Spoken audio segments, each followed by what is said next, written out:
ብላቴን ጌታ ወልደ ስላሴ በጣም በኢትዮጵያ የፖለቲካ ታሪክ ውስጥ የስነ ጥበብ ታሪክ ውስጥ የስነ ጽሁፍ ታሪክ ውስጥ ትልቅ ስፍራ የሚሰጣቸው ታላቅ ሰው ናቸው በሳቸው ቤት ውስጥ ነው ይሄን ውይይት የምናደርገው በአጋጣሚ ደግሞ መጽሐፉም ለዚህ አውድ የተስማማ ይዘት ያለው መጽሐፍ ነው ይዞት የተነሳው ሐሳብ የኢትዮጵያን ስልጣኔ የኢትዮጵያን ዕውቀት አስተሳሰብ በአጠቃላይ የያዘውን ትልቁን የቅርስ ጉዳይ የዘገበ መጽሐፍ ነው በክሪኤቲቭ ራይቲንግ መልክ ቢሆንም የተጻፈው የያዘው ጉዳይ እንዲህ ያለን ዛሬ እንግዲህ የዚህን መጽሐፍ ይዘት እንዲተነትኑልን እንዲያብራሩልን የጋበዝናቸው ታላላቅ የሀገራችን ምሁራን አሉ ደራሲ አበራ አዳሙን ሁላችሁ ታውቃላችሁ እንደው ማስተዋወቅ ማበላሸት እንዳይሆንብኝ በጣም ተጠንቅቄ ብናገር ነው የሚሻለኝ እንደሚታወቀው የኢትዮጵያ ደራሲያን ማህበር ፕሬዝዳንት ናቸው የወቅቱ የህዝብ ተወካዮች ምክር ቤት አባል ናቸው በድርሰቱ ዓለም በጣም እውቅ የሂስም የራሱም የክሪኤቲቭ ራይቲንግም ሊቅ ናቸው በዛ ላይ ደግሞ የጥንታዊው ትምህርት ደግሞ በደንብ ሁለቱንም የዘመናዊውንም የጥንታዊውንም የቤተክርስቲያን ትምህርት በሚገባ የተማሩ ለመጽሐፉ የተገቡ ሰው ናቸው እሳቸው አንዱ አቅራቢ ናቸው ሁለተኛው አቅራቢያችን ደግሞ ደራሲና ጋዜጠኛ ጥበቡ በለጠ ነው እሱም ምን በያስተዋውቃቸዋለሁ ሁሉ ጊዜም በሚዲያም የምታዩት ሰው ነው በጋዜጠኝነቱ በድርሰቱ የምታውቁት ታላቅ ደራሲም ጋዜጠኛም ነው እነዚህን ሁለት ትልልቅ እሙራን ሊቃውንት ሐሳባቸውን እንዲያቀርቡልን በትልቅ አክብሮት ወደ መድረክ ተጋብዙልኝ ዘንድ ጠይቃለሁ ከሰሜን ሰማይ ስር ጌሰም የሚል ነው የገጽ ብዛት ሙዳየ ቃላቱን ጨምሮ 373 ዘውግ ልቦለድ የህትመት ዘመን ህዳር 2017 ዓመተ ምህረት ህትመት ማይ ቢቲ ማተሚያ ቤት የህትመት ቦታ አዲስ አበባ ደራሲ ልዑል ዮሐንስ ይዘቱን በማነው መጽሐፉን ለማየት የሞከርኩት በሁለት መልኩ ነው ከቅርጽ አንፃር ምን ይመስላል ከይዘት ደግሞ ምን ይመስላል የሚለውን ለማሳየት ነው በቅርጽ ረገድ የሽፋን ትርጉሙ እንደምታዩት በጭጋግ የተሸፈነ ተራራ የሰሜን ተራራ ይህን ጭጋግ ያያየ ወደ ውስጥ ለመግባት ወደ ሞት ጎዳና ወዶና ፈቅዶ እንደመሄድ የሚቆጠር ነገር ነው ከባድ ነው ያስፈራል ዲደኑ ካሁኑ ከርቀት ዲደን ከፍተኛ ብርድ ማለት ነው ቆፈኑ ከውጪ ይገፈትራል በኋላ ምን መጣቸው ሁለት ወኪል ባለ ታሪኮች ወይም ካራክተርስ ምንላቸው በዚህ ዘግናኝ ቅዝቃዜና ሰማይ ጠቀስ የሆኑ ተራራዎች ስር ነው ሲወጡ ሲወርዱ የሚኖሩት እድሜያቸውን የሚያሳልፉት በዚህም ዘግናኝና አስፈሪ በሆነ ተራራ ውስጥ እየወጡ ይወረዱ የሀገራቸውን ቅርስ ለመጠበቅ እስከ መጨረሻው ድረስ ቃተዋል ጌሰም ነገ ማለት ነው በግዕዝ ተስፋ ንጋት የሚል ትርጉም ያሰጣል የታተመበት ወረቀት ሽሯማ ነው አይንን የሚጎዳ አይደለም በፀሐይ ላይ ቢነበብም አይንን የሚጎዳ ነገር አይደለም በመንገር ተጀምሮ ወይም አባጋብር ነው ከተባለ ጥንታዊት ገዳም ጀምሮ ደቋ ኪዳነ ምህረት ላይ ይጠናቀቃል አባለሮንና ጌሰም ይሄዳሉ ይወድቃሉ ይነሳሉ ሽፍታ ይመጣባቸዋል አሁን ገደላቸው ስንል ታምር በሚመስል መልኩ ያልፋሉ ሌላ የባሰ መከራ ይጠብቃቸዋል ከፊታቸው ያንንም እንደዚህ ያልፉታል ህይወታቸው እንደዚህ ነው ይጨረሱት ከሰሜን ሰማይ ስር ከዚህ ሁሉ ነፃ ነው ራሱን ችሎ በሁለት እግሩ መቆም የቻለ ጠንካራ ስራ ነው እናም ደራሲው ያውም የመጀመሪያ ስራው በሆነው ብቃቱን ያሳየበት ስለሆነ ሊወደስ የሚገባው ከሰሜን ሰማይ ስር ጌሰም በልዑል ዮሐንስ አማካይነት የተደረሰ የኢትዮጵያን የሰሜን ኢትዮጵያን በተለይ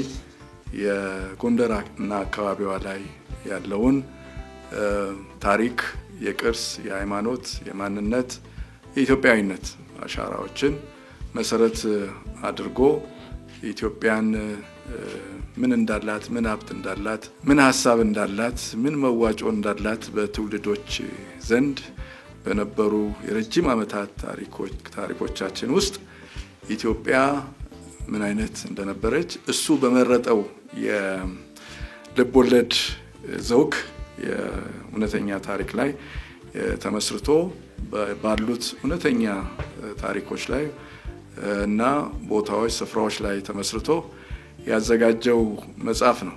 እንደ ደራሲ ደግሞ የቋንቋው ብቃቱን በተለይ ደግሞ የአካባቢን መልክዓ ምድርን ቦታዎችን የመግለጽ ይሄ ገለጻ ፈረንጆቹ ዲስክሪፕሽን የሚሉትን ዲስክራይብ የማድረግ የመግለጽ ችሎታው መጽሐፍ ውስጥ እንደውም በስቶ እናገኘዋለን። በጣም በብዙ መልኩ ዲስክራይብ ያደርጋል። መልክዓ ምድሮችን ያሳየናል፣ ቦታዎችን፣ ገዳማትን ያሳየናል፣ አፍላጋት ወንዞችን፣ እንስሳትን፣ ሰዎችን ባህሪ ማንነት የመግለጽ በገለጻ በዲስክሪፕሽን በጣም የተሞላ መጽሐፍ ነው።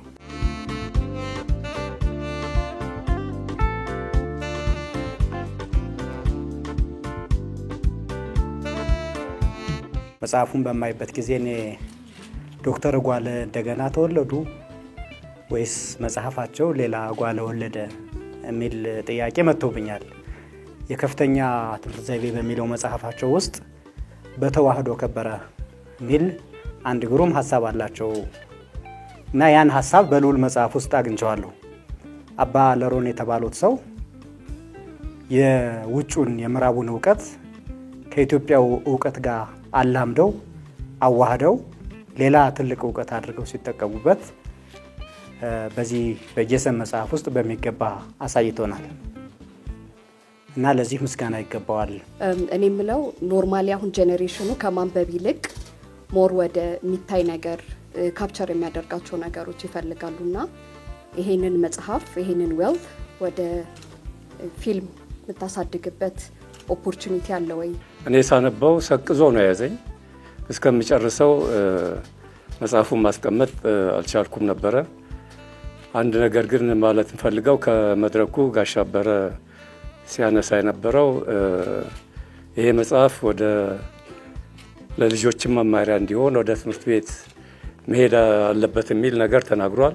ትክክል ነው። ያው ባህላችንን ለመረዳት ያሉንን ሀብቶች ለመረዳት በጣም ጠቃሚ ነው።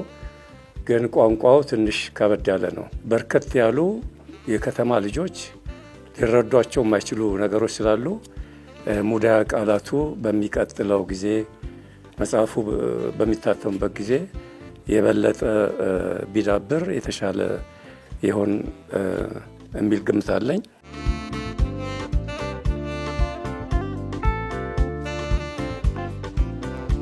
ይሄ መጽሐፍ በኔ ስም ይውጣ እንጂ ታላላቅ ሰዎች ነው ሂስ ያደርጉት ሲያስተካክሉት እንደዚህ ብትሄድ እኔ ፍላጎትና ቅንነት ብቻ ነው የነበረኝ። አጠቃላይ የአርቶት ስራው መጽሐፉን መጽሐፍ የማድረግ ስራውም ከዚህ የምታዩቸው ሰዎች ናቸው። ቅርስ የህዝብ ለህዝብ ነው ምንድነው የህዝብ ነው ከዛ ደግሞ ለህዝብ ነው የሚጠበቀው ማለት ስለ ቅርስ ስናወራ ሚዲያው ሳይይዘው ሚዲያው ሳይገፋው ባለቤት ነው የምንለውም ካለ በነገራችን ላይ የቅርስ ባለቤቱም ጠባቂውም ህዝብ ነው።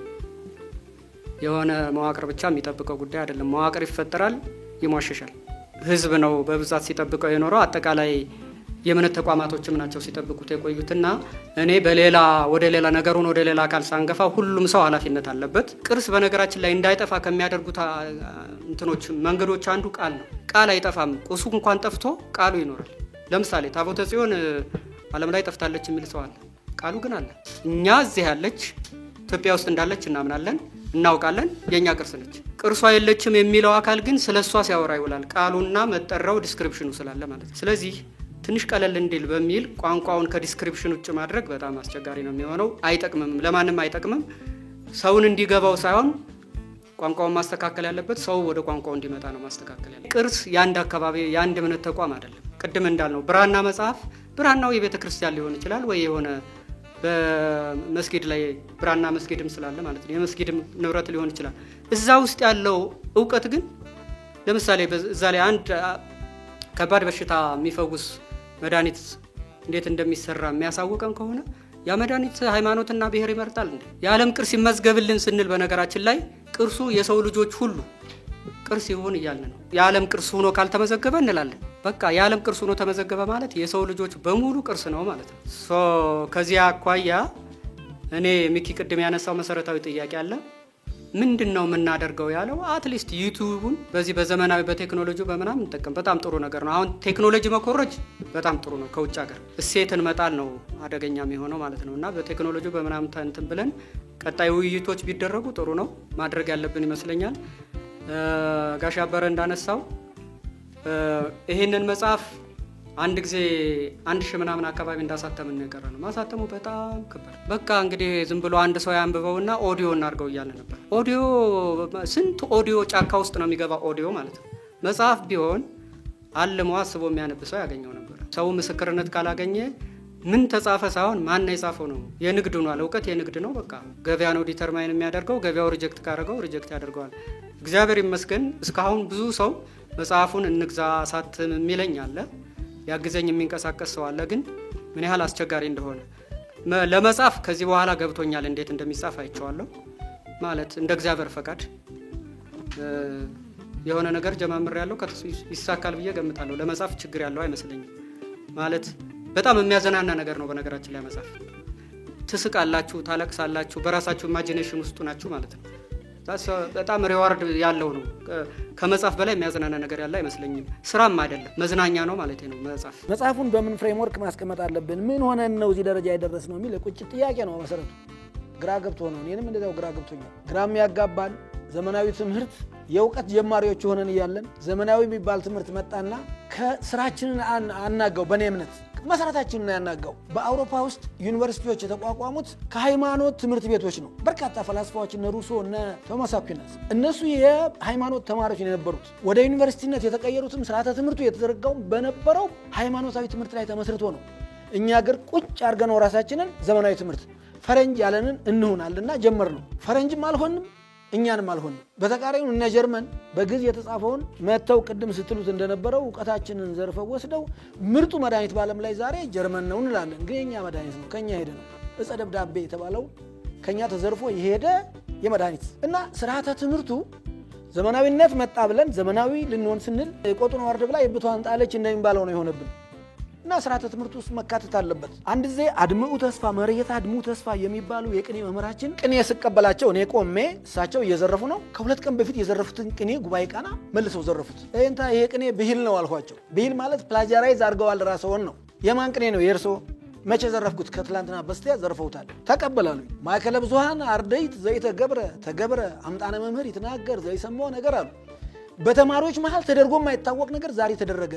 ምክንያቱም መምህር የሰማውን ነገር እንደ አዲስ አድርጎ አቅርቧልና ብለው ራሳቸውን ክሪቲሳይዝ አደረጉ። ያቺው እንዲህ ያለ ኳሊቲ ያለው ነው የኛ ሀገር ትምህርት።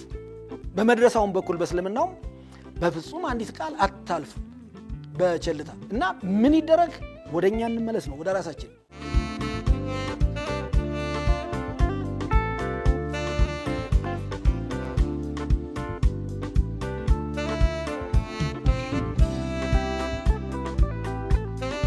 ሰሜን አካባቢ የእንዴት አይነት የቅርስ ፍልሚያ እንደሚካሄድ እርግጥ ነው። እንደምናውቀው ሰሜን አካባቢ የሌለ ሰው ሰራሽ ቅርስ የለም። እና ላሊበላ እና አክሱምን ጨምሮ እነሱ ከአንድ ድንጋይን እንደ እንጨት የሚጠሩ ጀግና አባቶች ጠይባን አባቶች የነበሩበት ነውና አሁንም ቢሆን ሰው ሰራሽ ቅርሶች እንዳይዘረፉ እንዳይጠፉ ነው አባለሮን የሚባሉት መነኩሴ የሚታገሉት የሚፋለሙት። እንዳለመታደል ሆኖ ክፎቹ ተባብረው ሊያጠፋቸው ይሞክራሉ። ግን በልጃቸው ተመልሰው ይመጣሉ። እንዲህ ያለ ስራ ለመስራት መጀመሪያ አገራቸው ማወቅ አለባቸው። እሴታቸው ማወቅ አለባቸው። የሚጽፉበትን ቋንቋ ጠንቅቀው ማወቅ አለባቸው። የሚጽፉበትን ቋንቋ ብቻ ሳይሆን ማህበረሰቡን በአግባቡ ምንድነው የሚጠላው፣ ማህበረሰቡ ምንድነው የሚወደው፣ ሲያዝን ምን አይነት መልክ አለው፣ ሲደሰት እንዴት ሆኖ ነው ደስታውን የሚገልጸው የሚለውን ነገር ጠንቅቆ ማወቅ ያስፈልጋል። ልዑል የመጀመሪያ ስራው ነው ይሄ። የመጀመሪያው ስራው ግን አይመስልም። የቋንቋ ብቃቱ በጣም ግሩም ነው።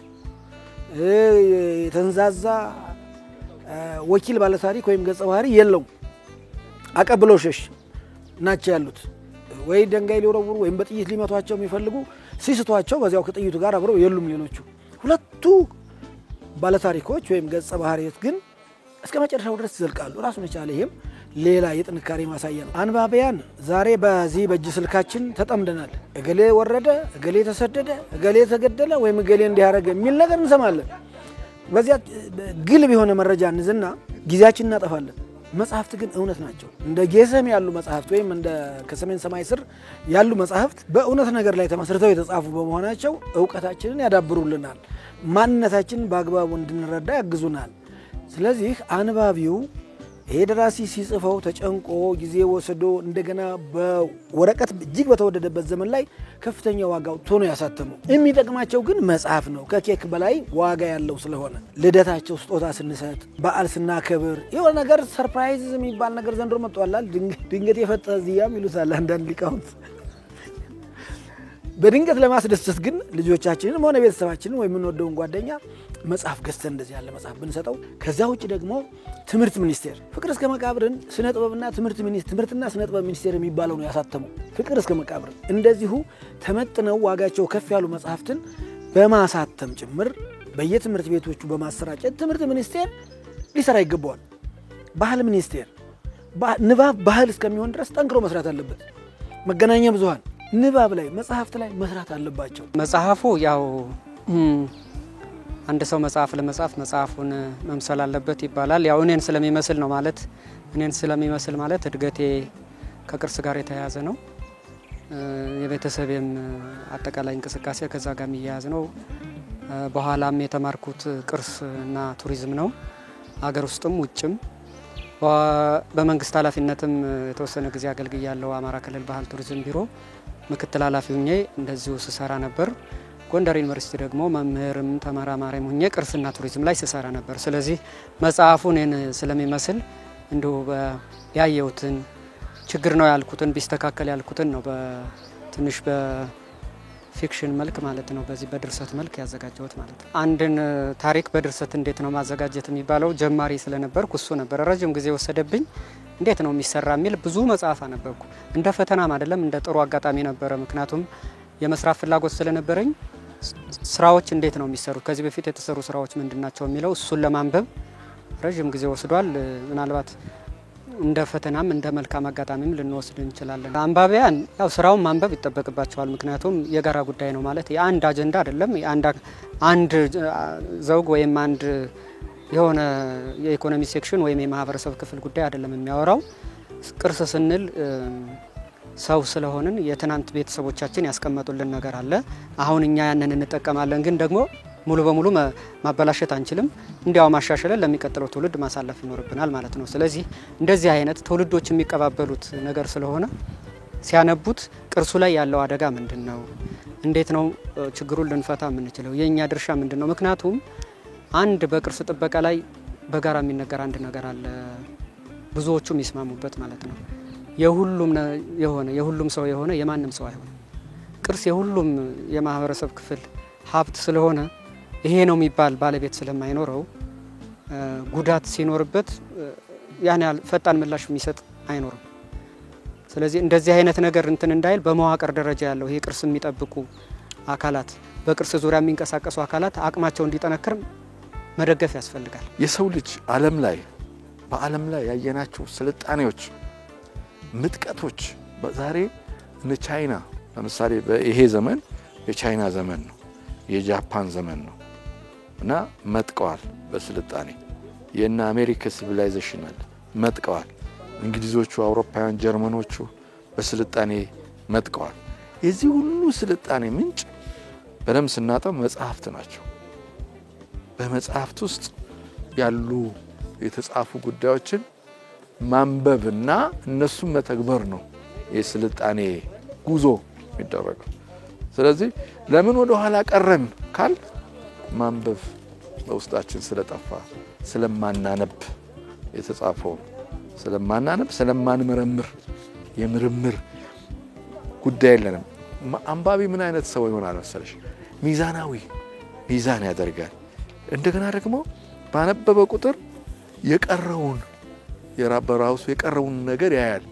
የቀረውን ለማግኘት ጥረት ያደርጋል። በዚህ ምክንያት ነው ዓለማት ያፈተለኩት ያደጉት በማንበባቸው። ስለዚህ ኢትዮጵያም በፈለገ የልማት ፕሮጀክቶች ቢኖራት አንባቢ ትውልድ ካልፈጠረች የሚያነብ የሚመራመር ትውልድ ካልፈጠረች የትም መድረሳችን። ለነዚህ አይነት የሚገርሙ መጽሐፍት ለትውልድ አእምሮ ቀረጻ ሀገርን፣ ባህልን፣ ታሪክን እንዲያውቁ ለማድረግ እንደዚህ አይነት መጽሐፍ በየቤተ መጽሐፍቱ መግባት አለባቸው። ስለዚህ በጀት ተደርጎ የመንግስት ተቋማት ትምህርት ሚኒስቴር ለየላይብረሪው እንደነዚህ አይነት በጣም ጠቃሚ የሆኑ መጽሐፍትን መውሰድ አለበት።